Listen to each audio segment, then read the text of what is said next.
Yo, everybody, me and Buster Green here, and minor updates on the Looney Tune Warner Brother front, which I feel is mostly good news. First, biggest good news is Ketchup Entertainment is still out there fighting the good fight. In a mixed blessing, Day the Earth Blew Up debuted hard in Mexico last weekend. Lad animation fans really stepped up to the plate to save this one. It ended up being the fourth biggest box office there for that weekend. And while the numbers were huge for Mexico, unfortunately pesos don't really convert well into dollars. So even though it got a lot of butts and seats, it ultimately only earned about $1 million on its first opening week. But there's still a chance it does even better on this next week.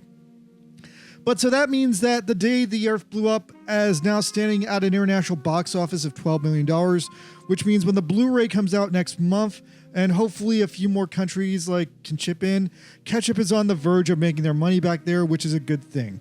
Once again, we got to keep beating the drum for Ketchup Entertainment, so hopefully Coyote vs. Acme comes out next month in good shape and does all the good business, and hopefully Ketchup keeps having enough money to keep snatching movies away from Warner Brothers, which is actively falling apart. Apart from that, there's one more interesting thing happening. The Annecy World of Animation Festival in France is coming up, and I guess they're officially started preparing for it as of this week. So yeah, in this video, stay tuned. I'm going to depack all the early news we have about some very exciting developments that could have some interesting things going on in the future, especially in terms of what's going to be on Cartoon Network, HBO Max, and Adult Swim. Title card.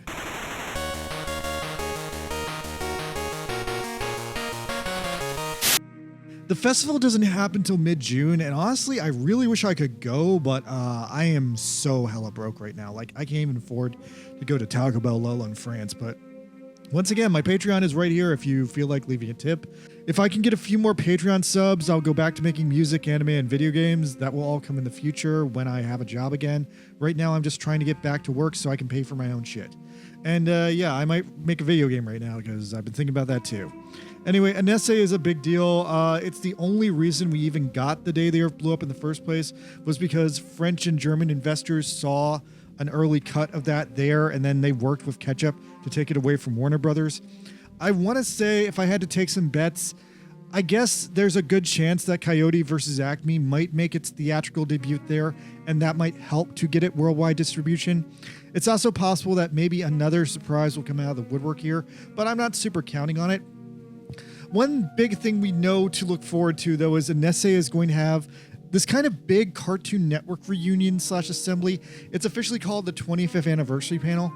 Now, I'm not quite sure what it is, but they're going to announce some new shows, some new projects, and they're gathering an absolute all-star cast of ex-Cartoon Network showrunners, producers, and animators to either reminisce heartfully about their glory days or more optimistically probably announce some new shows they're working on or something like that.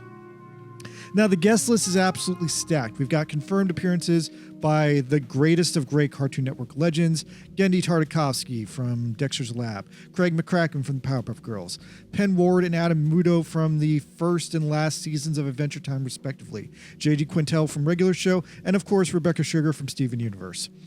I would probably expect to see previews of the next season of Fiona and Cake at this festival, as well as there's a rumor right now that they're going to make another season of Gumball, and there's also even a rumor that they're going to revive some of the more ancient shows like Flapjack and Chowder, but I don't think that'll actually happen. That's just a rumor. On top of that, Michael Owleen will also be there doing a separate panel where he will reveal every future project currently in the works at Adult Swim.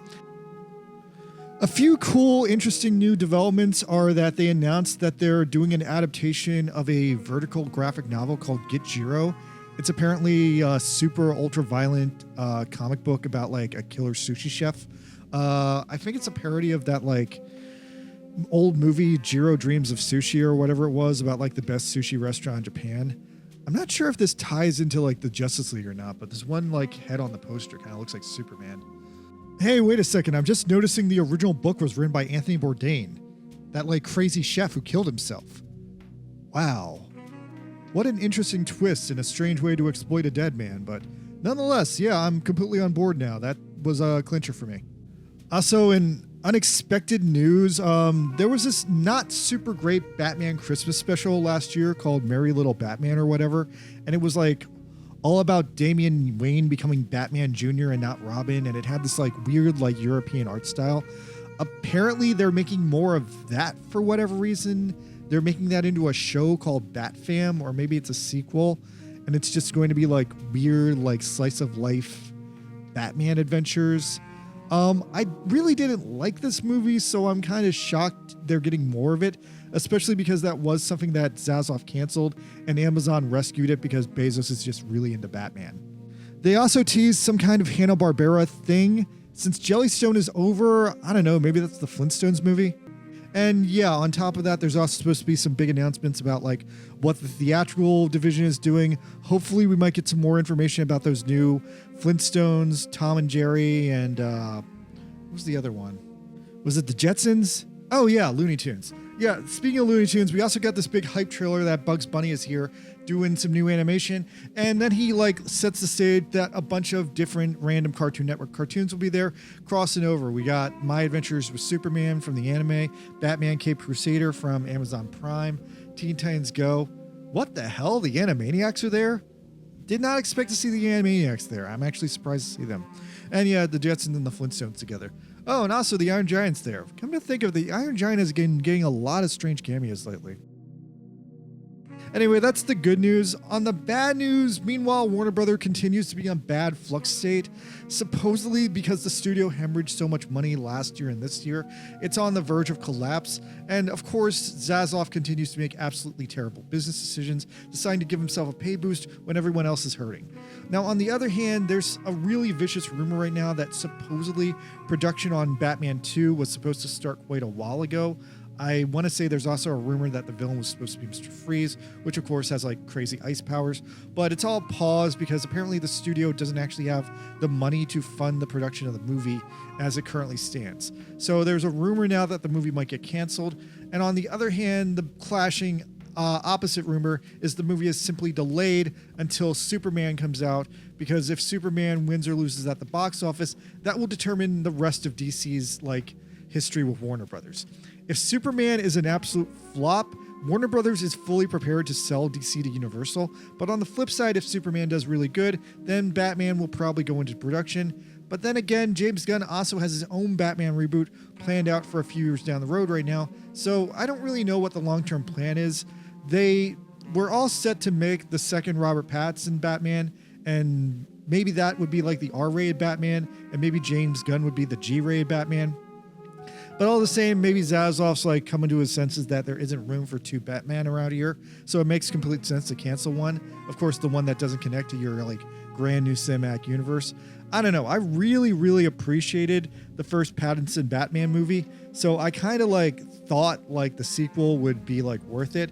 Also, the Penguin was really good too. Like I enjoyed the Penguin. I enjoyed Christine Mulati. So yeah, I'm actually overall excited for Batman 2, and I will actually be pretty sad if it gets canceled. Anyway, that's the big rumor right now, but I think despite that rumor, overall, the studio doesn't know which way it's going, and so there's nothing that's been finally decided. If the movie was canceled, we would know definitively. It's just an idea on the table that's being floated right now. But in the meantime, hey, at least Minecraft and Sinners both made a shit ton of money lately, so maybe all that money will fix all their problems, and Batman 2 will go into production lickety-split. Time will tell ultimately, and yeah. Maybe I should go see Sinners. It seems like a pretty cool movie. Should I go see it tomorrow night? Leave you one in the comments. All right, later, guys. Good night.